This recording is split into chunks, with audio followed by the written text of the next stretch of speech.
Hello, friends, and welcome to day 21 of Drenched in Wonder Cannabis Conversations. Day 21, 3 weeks. My gosh. Friends, thank you for joining me for this episode, and thank you for joining me for any of the other episodes that you've watched. This has been such a journey, needless to say, and while we are on the tail end of it now, we are certainly not done. I've got some fun and fascinating topics to dive into for our last 5 days. And on that note, what are we diving in today? Well, I wanted to talk about other drugs.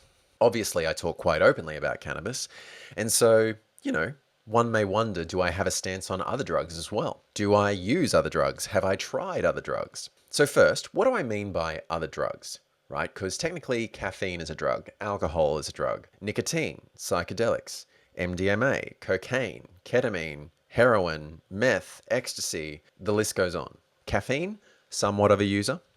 Alcohol, occasionally, maybe a glass of wine or two each week. And I did once try mushrooms as part of a guided experience with a group of friends. That, my friends, is the extent of my experience with drugs. I've never smoked a cigarette. I've never tried cocaine or ecstasy or any of these kind of harder substances. And that was a choice, kind of a promise that I made to myself very early on the journey of exploring cannabis. There is this term that exists out there that cannabis is very often associated with, which is gateway drug. The idea being that cannabis is this kind of gentle gateway that leads to these harder and potentially more dangerous substances. Now, I've heard a bunch of mixed information about this, and I can see how someone's curiosity might be kind of heightened after trying cannabis, but it's very much not how it happened for me.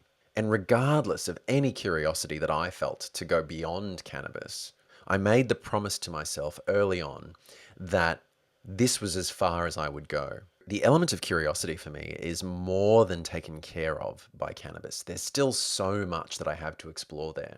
None of these other substances, perhaps with the exception of mushrooms, have this status as A, being natural, and B, being safe. In terms of the fact that, overdosing resulting in death, it doesn't happen with cannabis. When I made the choice early on the adventure that I was going to continue to explore with cannabis, I made that promise to myself that this would be as far as I go.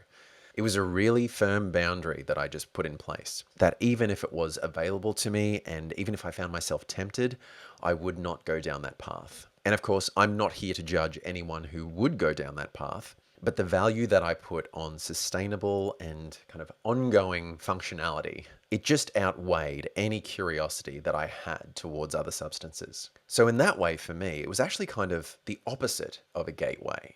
I think most people are coming to see the difference between something like cannabis and something like cocaine or ecstasy or heroin.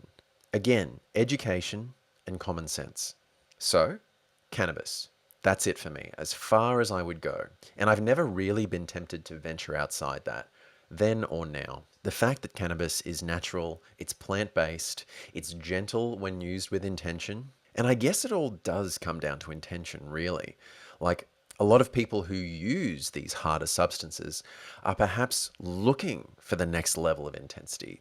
I knew very early on that cannabis well and truly took care of what I was looking for from a stimulant.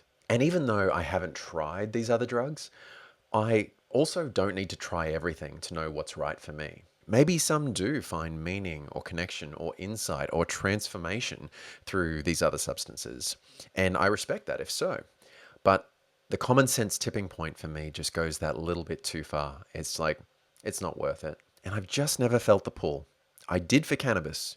I definitely felt the pull for that. But cannabis has given me enough to last a lifetime. I'm certainly not seeking more. And every cannabis experience I have, I become more grounded. I become more and more myself. The likelihood of that leading to something else and leading to me actually trying one of these substances, it's just non-existent. And so this whole concept of a gateway, while it may be true for some, it's actually the opposite. And I've heard it said that cannabis is not so much a gateway, it's more so an off-ramp.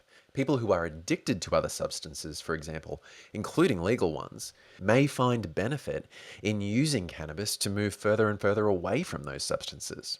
Obviously, with all the stigma that we've seen over the last 100 years and the whole war on drugs, and all of that, cannabis has been lumped in with some pretty heavy substances and kind of categorized in a similar way.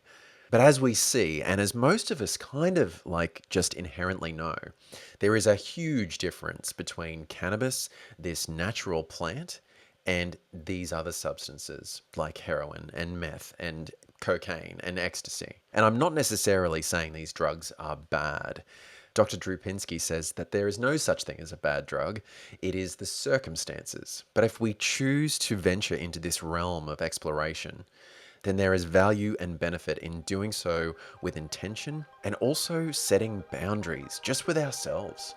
What about you, friends? Have you felt that pull for cannabis or for anything else? Thank you for joining me for this episode, friends. Let me know your thoughts in the comments below, and I look forward to seeing you for episode 22, where we're going to dive a little deeper into how we can use cannabis to connect with our own selves. Until soon, friends, as always, be safe, be smart.